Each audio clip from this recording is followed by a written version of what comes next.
guys, it's Melanie. I didn't feel like recording a beauty video today, so I decided to go ahead and do the Truthful YouTuber Tag. This is a tag that Mel Thompson put out. Gosh, I think it's been going around for over a month now. So I've seen a bunch of people do it, and I thought the questions were really interesting. She definitely put a lot of thought into this particular tag. If you are not subscribed to Mel Thompson, I've been watching her for a few weeks now, and she just seems like an incredibly nice person. I don't know her personally, but she just seems very honest and straightforward, and I really kind of like her sense of style, and she's kind of different from like the usual beauty guru, and I just think that's kind of fun. Like, I don't think everybody has to be exactly the same. So anyway, if you are for whatever reason not subscribed to Mel Thompson yet, I will link her original video down below. Definitely go check her out. Like I said, I've seen a lot of my friends do this video as well. I find like behind the scenes YouTube questions very interesting and fascinating to me personally, because everybody approaches YouTube from kind of a different standpoint.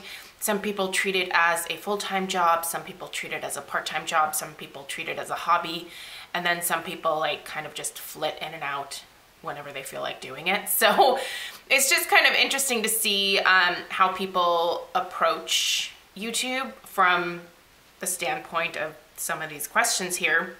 I have tried to record this video once before, and you guys know that I'm long-winded. I'm gonna try to breeze through some of these, and I'll elaborate on the questions that I think might be a little bit more interesting. So I'm gonna go ahead and get started. I will link the questions down below. If you are a YouTuber and you haven't done this video, definitely feel free to do it. All the questions will be down there, and let me know and I will come watch your video. Okay, question number one. Have you ever received a product, tried it, and didn't like it, and then decided not to review it? I think there have been a couple of hair care products that I tried that just didn't really agree with my hair. I didn't have a bad experience with the company or anything, but I just didn't think they were really worthwhile talking about. And so, yeah, I just didn't review those particular products. And it was, I think, like 2 different hair care products from 2 different companies. But honestly, 99 darn near 100% of stuff that is sent to me for consideration, I will share with you guys in one way or another.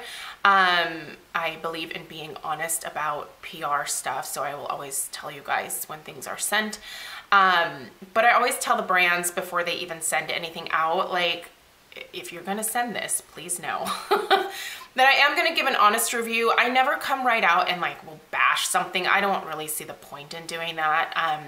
I do think there is constructive criticism sometimes that can be given in a way that comes across as, you know, not rude, but just saying like, okay, well, here's what didn't work for me. But the thing is, like, just because something didn't work for me doesn't mean it's not going to work for you, which is why I always tell you guys, go watch lots of people's reviews, because my thought is not the only thought. There's lots of thoughts. Number 2, product you use alone but don't show or use online. I could not think of anything that I use behind the scenes that I haven't told you guys about. I pretty much tell you about everything that I use beauty-wise, whether it's hair care, body care, makeup obviously, or skincare. So product you won't use, or product you won't buy because you don't support the brand. Okay, the most like adamant brand that I am like against is probably Jeffree Star. I don't like how mean he is or how petty he can get, especially with social media stuff. I think it's kind of unnecessary. But then again, like, his products are not products that I would naturally gravitate towards. There's a lot of liquid lipsticks, a lot of really colorful eyeshadow palettes. Some of them look very pretty, but it's just not my style, right? I'm also not the highlight queen either. So besides just, you know, the fact that I don't like how petty he can be and how mean he can be sometimes to people. I also just don't gravitate towards his makeup. But when I really thought about it, right now, I'm not actively boycotting Kat Von D. I do think there are some things that she has done in the recent past that I absolutely don't agree with.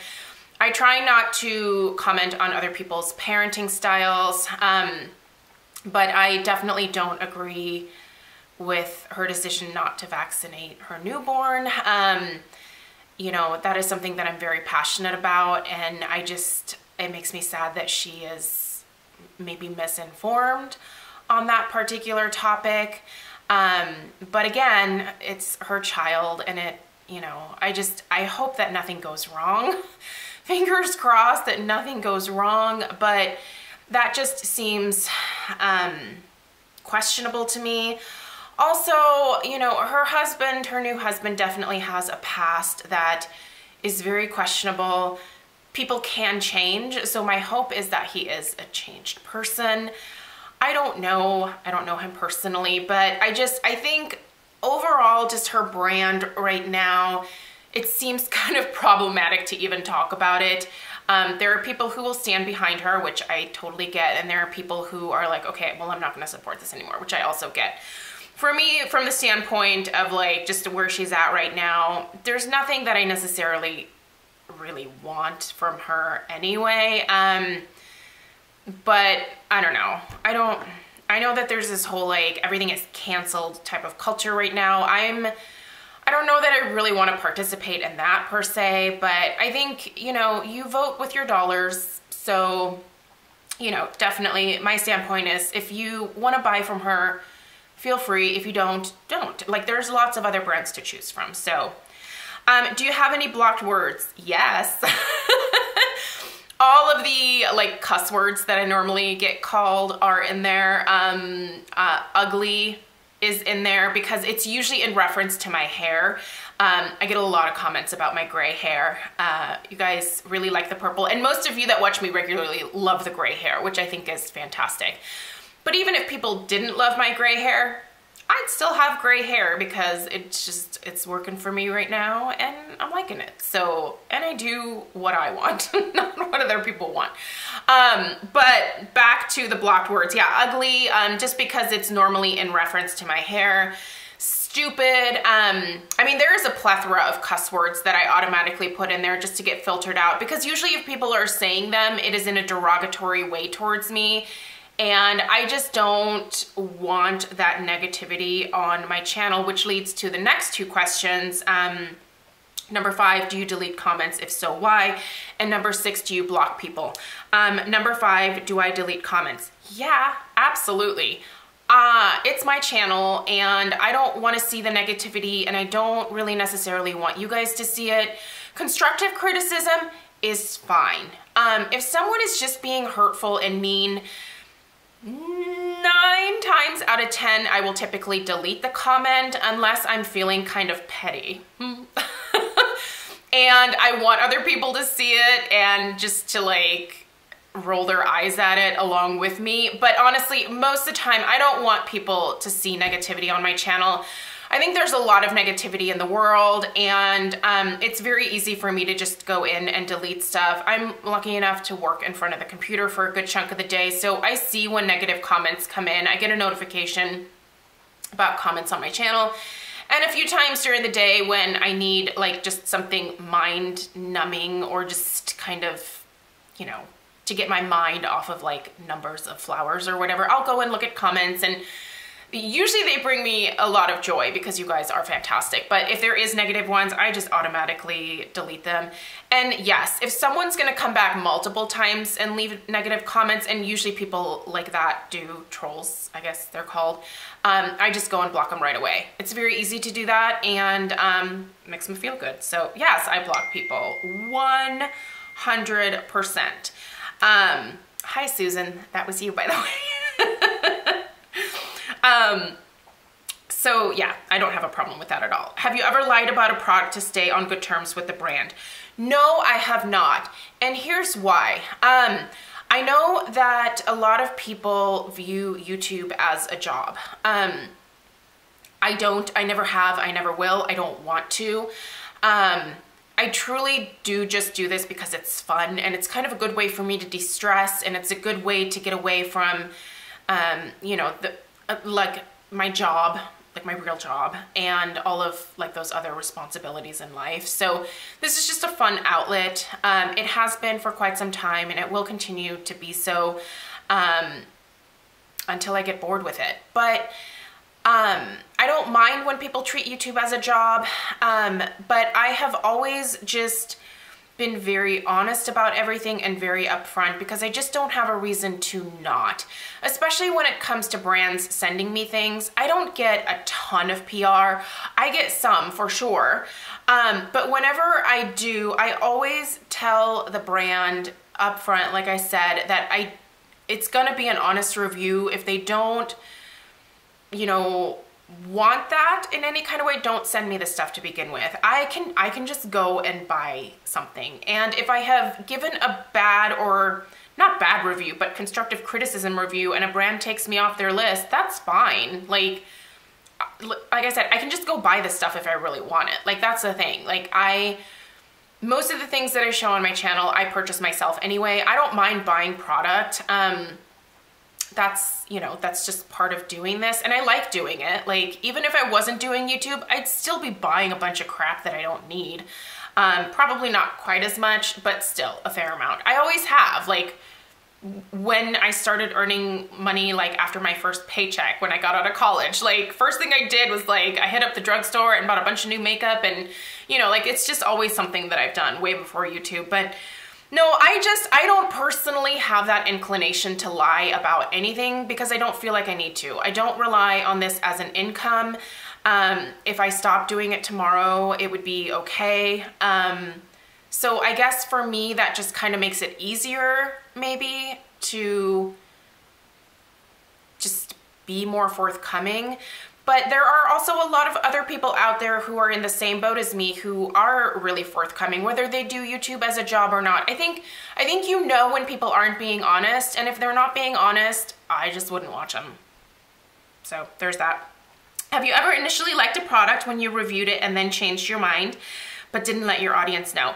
No, not knowingly. I mean, over the years, I've obviously tried new things, and those new things have replaced old favorites, but never have I ever, like, radically changed my mind about something and then decided to be sneaky and not tell you guys. Yeah, I just wouldn't do that. Influencer you don't trust. There's a lot of influencers that I don't trust anymore, and it's honestly a lot of like the bigger ones that I started out watching when I first got into YouTube, back in like 2009, 2010, that's when I started watching. So I still remember, you know, like Tati from Glam Life Guru having like 5,000 subscribers, and Jaclyn Hill, I was subscribed to her when she had like way less than 5,000 subscribers.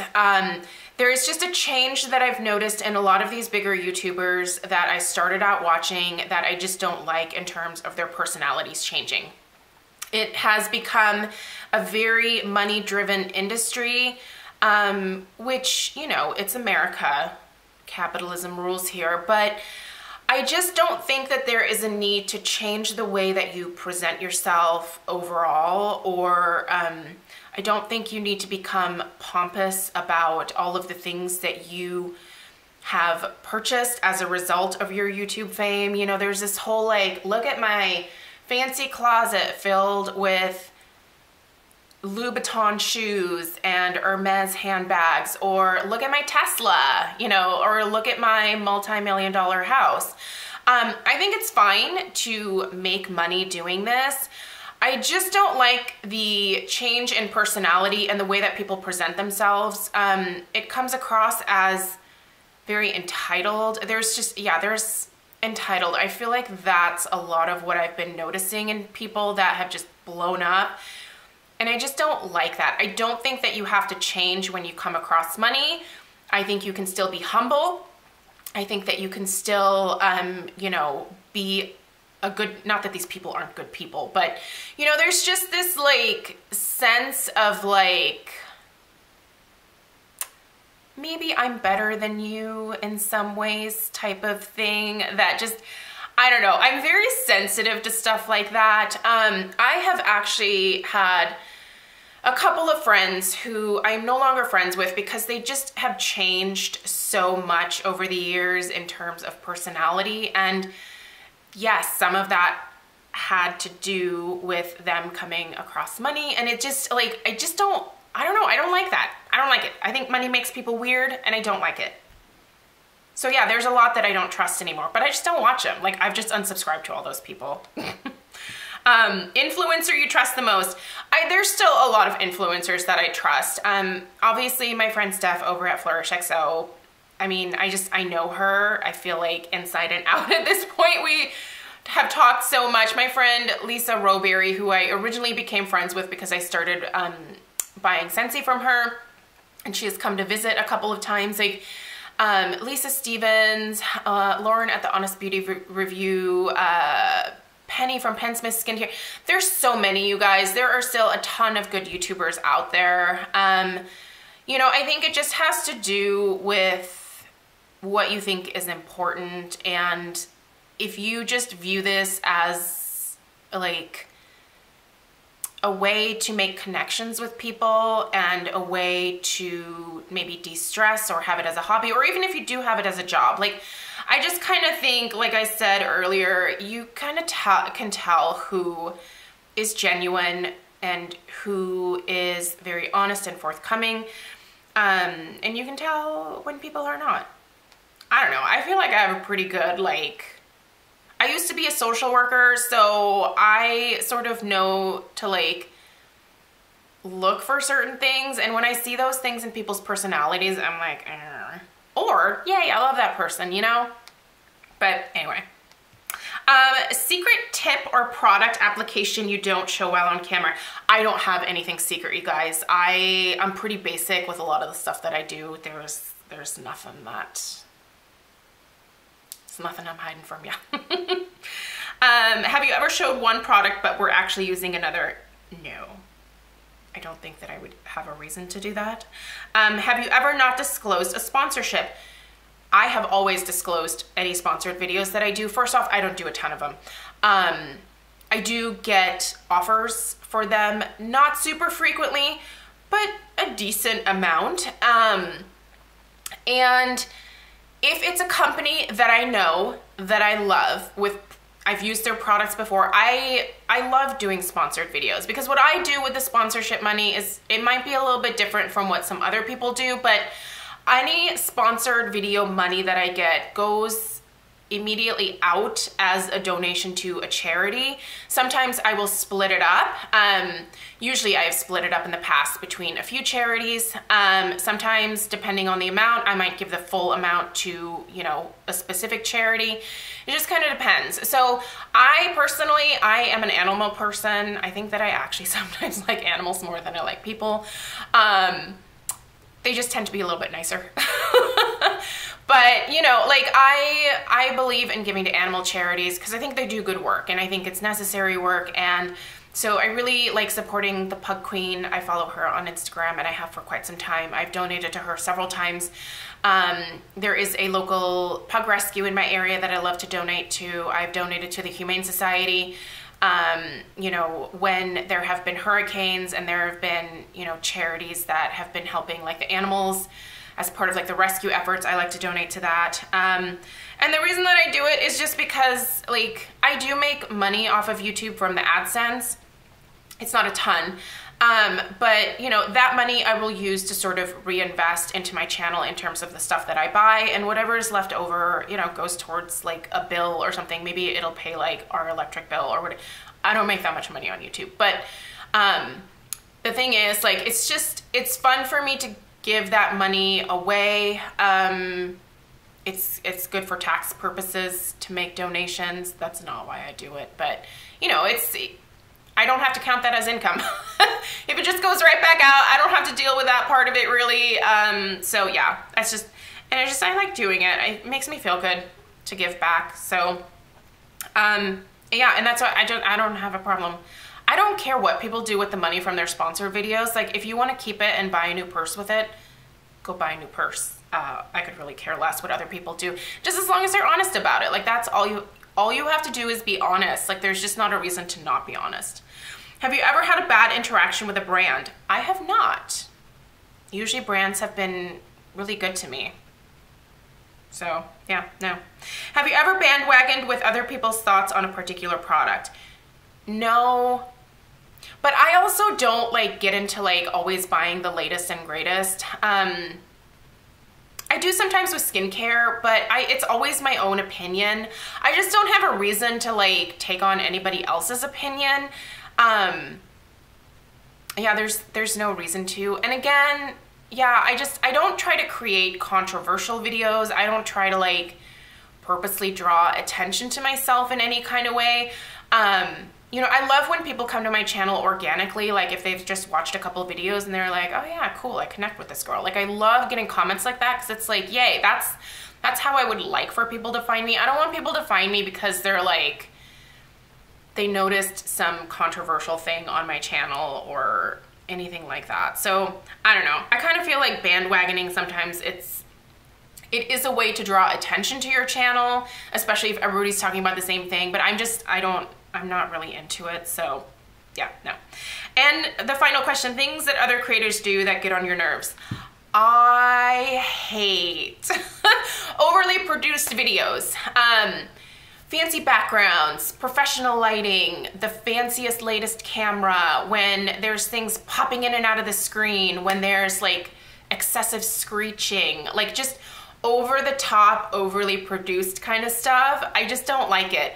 If I wanted that, I would go watch Bravo. I would watch The Real Housewives of New Jersey, or, you know, like, I don't need a bunch of dramatics. I don't need squealing or crazy, excessive, like over the top excitement. I come to YouTube for some basic reviews from people, find out whether they like the product or not, whether it worked, whether they would repurchase it, what people's favorites are. Like, that's the kind of stuff that I come to YouTube for. Like, I don't need a big production for that. And when I see people putting like just a ton of money into buying all these things, it's just kind of like, I don't know, a lot of people say this, but I do miss the good old days of YouTube where it was just a lot more basic. And I think that just has a lot to do with my personality type, which is pretty basic. Like, I'm not into a bunch of fancy things. You know, there's things that I'm really passionate about and things that I really like. But even with those things, I don't need to be like over the top about them to feel like I'm getting my point across. And I think that people sometimes, well, a lot of times probably do it for attention, and that just kind of, I don't know, it gets on my nerves, I guess. And I just don't think it's necessary. I love when people are themselves, when they're just talking to the camera and you can tell that they're just having a great time doing this just for the sake of doing it. Like, that's what I look for in channels that I subscribe to at this point. So yeah, there's that. I mean, I don't know. I wonder what annoys you guys about YouTube creators. Like, I would love for everyone to answer that question down below in the comments. What is it that creators do that absolutely gets on your nerves? Because I'm sure there's like a plethora of things, you know, and not to like, you know, I don't want a bunch of like negative posts, you know. And for me, it's just, I don't know, we all have our personal preferences. If someone is just way too over the top, I just don't watch for the most part. Or, you know, if I have watched them for a while and they kind of get to be over the top, I just kind of gracefully bow out. Like, I don't ever like feel the need to tell people like in their comments section that, you know, that kind of stuff annoys me. But it is something that, you know, when I see it, I just automatically, for me, it's like, well, I'm not really into it, you know. Just, I like more straightforward, like real life type of interaction versus like over the top. So anyway, those are my answers to all of these questions. Again, I will list them down below in the description box if you want to do this video. Feel free, check them out down there. And of course, if you are not subscribed to Mel Thompson, you should go check her out. She is very lovely, very beautiful, has a lot of good information on her channel, and I think that you will enjoy her as well. So thanks a lot for taking the time to watch today, and I will see you guys in my next video. Take care. Bye.